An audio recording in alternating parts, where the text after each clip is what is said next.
देवाच्या मनात असेल तर आपला महापौर होऊ शकेल असं विधान उद्धव ठाकरेंनी केलंय आणि या विधानानंतर आता राजकीय चर्चांना उधाणी आलंय. उद्धव ठाकरेंनी हे विधान का केलं, कोणत्या परिस्थितीत केलं, कोणासाठी केलं, हे सगळं आपण बघणार आहोत या व्हिडिओमधनं. तुम्हाला व्हिडिओ आवडला तर तो लाईक करा, शेअर करा, आमचं चॅनल सबस्क्राईब करायला विसरू नका आणि तुमच्या देखील कमेंट्स या कमेंट बॉक्समध्ये जरूर टाका.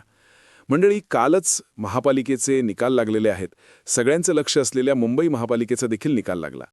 भाजप महायुती म्हणजे भाजप आणि एकनाथ शिंदेंची शिवसेना जवळपास काय 118 काही ज्या काही जागा असतील आता लगेच मी सांगू शकत नाही, 118 जागांवर महायुती जिंकली आहे. आता भाजपची सत्ता ही मुंबई महापालिकेवर येणार हे नक्की झालं. भाजपचा महापौर बसणार हेही नक्की झालं, कारण आकडे त्यांचे जास्त आहेत. जवळपास 95 जागा या भाजपाने जिंकलेल्या आहेत, 25 जागा या एकनाथ शिंदेंच्या शिवसेनेने जिंकल्यात. त्यामुळे भाजपाचा महापौर होईल हेही निश्चित झालं.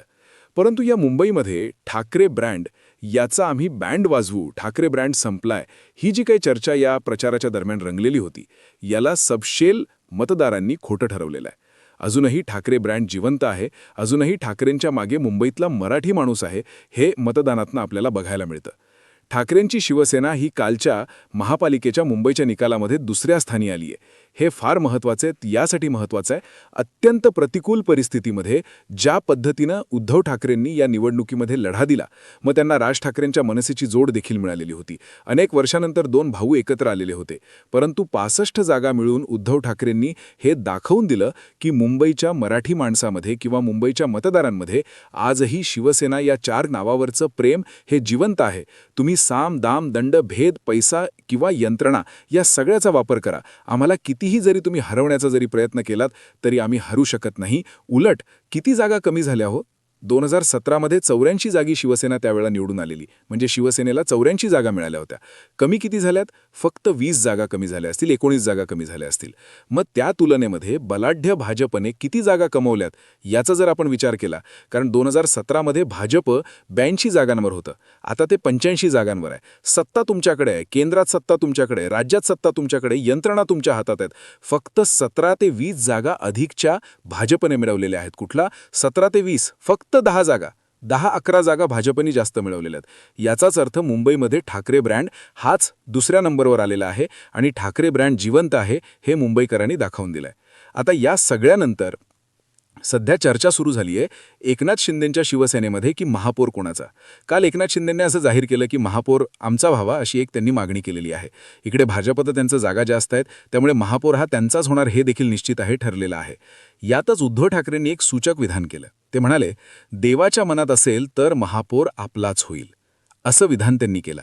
या सगळ्याला निमित्त झालं ते म्हणजे काल मुंबईमध्ये जे नगरसेवक ठाकरे गटाच्या शिवसेनेचे निवडून आले ते सगळे आज मातोश्रीमध्ये आले होते. त्यांचा सत्कार, त्यांचं अभिनंदन उद्धव ठाकरेंनी केलं. त्यांच्या समोर उद्धव ठाकरेंनी 2 शब्दांचं भाषणही केलं. त्याच्यातनं त्यांनी एक ऊर्जा देखील दिली. ही ऊर्जा देत असताना उद्धव ठाकरे असं म्हणाले की कागदावरची शिवसेना ते संपवू शकतील, कागदावरची शिवसेना ते संपवू शकतील, जमिनीवरची शिवसेना ते संपवू शकले नाहीत. आणि जमिनीवरची शिवसेना म्हणजे काय, तर जे आज तुम्ही सगळे निवडून आलात. काय होतं आपल्याकडे? पैसा होता? नाही. आपल्याकडे तन आणि मन या 2 गोष्टी होत्या. या 2 गोष्टींच्या जीवावर तुमची ताकद तुम्ही दाखवून दिलीत आणि तुम्ही निवडून आलात. त्यासाठी तुम्हाला मी प्रणाम करतो. अशा शब्दांमध्ये उद्धव ठाकरेंनी निवडून आलेल्या नगरसेवकांचं अभिनंदन केलं. आता या सगळ्यामध्ये मग उद्धव ठाकरेंनी असं विधान का केलं की देवाच्या मनामध्ये असेल तर आपला महापौर होऊ शकतो. एक लक्षात घ्या, राजकारण आहे. या राजकारणाकडे जेव्हा आपण खूप बारकाईनं बघतो ना, तेव्हा अनेक गोष्टींचे पदर आपल्याला दिसायला लागतात. एक लक्षात ठेवा, एक चर्चा मधल्या काळात अशी झाली होती की राज ठाकरे हे जे काही उद्धव ठाकरेंच्या बरोबर जात आहेत, याच्या मागे कुठेतरी देवाभाऊंचं नॅरेटिव्ह आहे. आपल्याला माहीत नाही, खरं खोटं माहीत नाही. त्यावेळेला आपण काही व्हिडिओ केलेले आहेत, ते तुम्ही बघू शकता. पण आता तो मुद्दा मागे पडला, पण तरीही तो मुद्दा नाकारता येणार नाही. दुसरी गोष्ट, आज तुम्ही लक्षात घ्या, मनसेचे अनेक कार्यकर्ते आहेत की जे तोडफोडीच्या प्रकरणामध्ये आले, पण त्यांच्याकडे रिसर डोळेझाक केली देवेंद्र फडणवीस यांनी आणि त्यांना सुरक्षित ठेवलं. ही एक खेळी तुम्ही लक्षात घ्या. दुसरं, 2 भाऊ एकत्र आले, त्यांच्यासाठी महत्त्वाचा मुद्दा आहे तो मराठीचा मुद्दा आहे. आणि म्हणून हिंदी सक्तीचा जो काही एक GR आला तो या शासनाकडनं आला, ज्याचा मुद्दा या 2 भावांना मिळाला. 2 भाऊ एकत्र आले. अण्णा मलाई नावाचा एक भाजपचा नेता इथे येतो आणि तो मुंबईबद्दल भाष्य करतो, ज्यामुळे मुंबईकरांच्या मनामध्ये राग निर्माण होतो. आणि त्यानंतर त्याचा फायदा कोणाला होतो? त्याचा फायदा हा 2 भावांच्या मराठीच्या मुद्द्याला होतो. म्हणजे एक प्रकारे तुम्ही लक्षात घ्या की कशा पद्धतीनं या राजकारणामध्ये छोटे छोटे डॉट्स हे दोन भावांच्या बाजूनी जोडले गेले आणि ते कोणी जोडलेत, कसे जोडलेत हेही आता तुमच्या लक्षात आलेलं असेल. आणि म्हणूनच उद्धव ठाकरेंच्या या वक्तव्याकडे आपल्याला या सगळ्या नजरेतनं बघावं लागेल की देवाच्या मनात असेल तर आपला महापौर होऊ शकतो. आता देवाच्या मनात म्हणजे उद्धव ठाकरेंना अगदी क्लिअर कट म्हणायचंय. देवाच्या म्हणजे वरती जो देव बसलेला आहे, आपल्या सगळ्यांचा जो बाप बसलेला आहे देव नावाचा, त्या देवाच्या मनात असेल तर. पण चर्चा काय सुरू झाल्या, कारण देवेंद्र फडणवीसांना काय म्हणतात, देवाभाऊ म्हणतात. देवाच्या मनात असेल तर. आणि या चर्चांना उधाणी आलेलं आहे. आता ते यासाठी आलंय की या महापालिकेच्या निवडणुकीच्या निकालाकडे जर बारकाईने लक्ष टाकलं तर एकनाथ शिंदेंच्या शिवसेनेला किती जागा मिळाल्या? 25 जागा अवघ्या मिळाल्या. देवेंद्र फडणवीसांची रणनीती जर आपण बारकाईनं बघितली तर ज्या एकनाथ शिंदेंनी देवेंद्र फडणवीसांच्या विरोधामध्ये ज्या काही गोष्टी केल्या असतील त्यातलं एक जरांगे आंदोलन, की आता पुन्हा कधी एकनाथ शिंदे जरांगेचं नावातला ज सुद्धा उच्चारणार नाहीत अशी स्थिती करून टाकली. 25 जागा दिल्या, पण अशा जागा आणू दिल्या नाहीत की ज्यामुळे तुमच्या मागण्या वाढतील, तुम्ही शिरजोर ठराल, तुम्ही आमच्या बरोबरीचं याल, अशा पद्धतीच्या जागा या येऊ शकल्या नाहीत. त्या येऊ शकल्या नाहीत का येऊ दिल्या नाहीत आपल्याला माहीत नाही, पण एकनाथ शिंदेंच्या जागांकडे बघितल्यानंतर अनेक गणितही आपल्या डोळ्यासमोर येतात. उद्या जर का एकनाथ शिंदेंच्या बाबतीमध्ये एकनाथ शिंदेंनी काही वेगळा विचार करायचा जरी ठरवला तरी इकडे राज ठाकरे आणि उद्धव ठाकरे आहेतच, ज्यांची मध्यस्थी कोण करू शकतं तर राज ठाकरे करू शकतात. आणि भविष्यात उद्धव ठाकरे, राज ठाकरे आणि भाजप एकत्र सुद्धा येऊ शकतात. राजकारणात कधीही काहीही होऊ शकतं. आजचा मित्र उद्याचा शत्रू, आजचा शत्रू उद्याचा मित्र, हे सगळं गणित कधीही बदलू शकतं.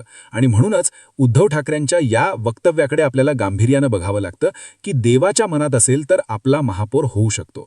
आणि म्हणूनच या सगळ्या बाबतीतली चर्चा सुरू झाली आहे. आत्ताच उद्धव ठाकरेंनी पत्रकार परिषद घेतली आणि पत्रकार परिषदेमध्ये त्यांनी हे सांगितलं की या निवडणुकीमध्ये पैशाचा वापर कसा झाला, सगळ्या ताकदीचा वापर कसा झाला, काही ठिकाणी दंगलीचे प्रकार देखील घडवले गेले. कुणीकडनं ठाकरे ब्रँड संपवण्याचे प्रयत्न झाले, पण त्यांना कागदावरची शिवसेना संपवता येत शकली नाही, जमिनीवरची शिवसेना संपवू शकले नाहीत. हेच त्यांनी आपल्या कार्यकर्त्यांनाही सांगितलं, आज पत्रकार परिषदेतही सांगितलं. आणि जाता जाता कार्यकर्त्यांना त्यांनी एक मोलाचा मंत्रही दिलेला आहे की काहीही झालं तरी जी एकजूट तुम्ही आज ठेवली आहे ती कायम टिकवा. पुढचा महापौर आपलाच असणार आहे, पुढची सत्ताही आपलीच असणार आहे. आता ही ऊर्जा घेऊन ठाकरेंच्या शिवसेनेचा कार्यकर्ता हा पुन्हा एकदा जोमाने कामाला लागणार आहे. आणि त्यामुळे पुढे आता भविष्यात काय काय घडतंय हे बघणं फार इंटरेस्टिंग ठरणार आहे. पण आज या वक्तव्यावरनं जी चर्चा रंगली होती ते मी या व्हिडिओच्या माध्यमातून तुम्हाला सांगण्याचा प्रयत्न केलाय. तुम्हाला माझा व्हिडिओ आवडला तो लाईक करा, शेअर करा, आमचं चॅनल सबस्क्राईब करायला विसरू नका आणि तुमच्या देखील कमेंट्स या कमेंट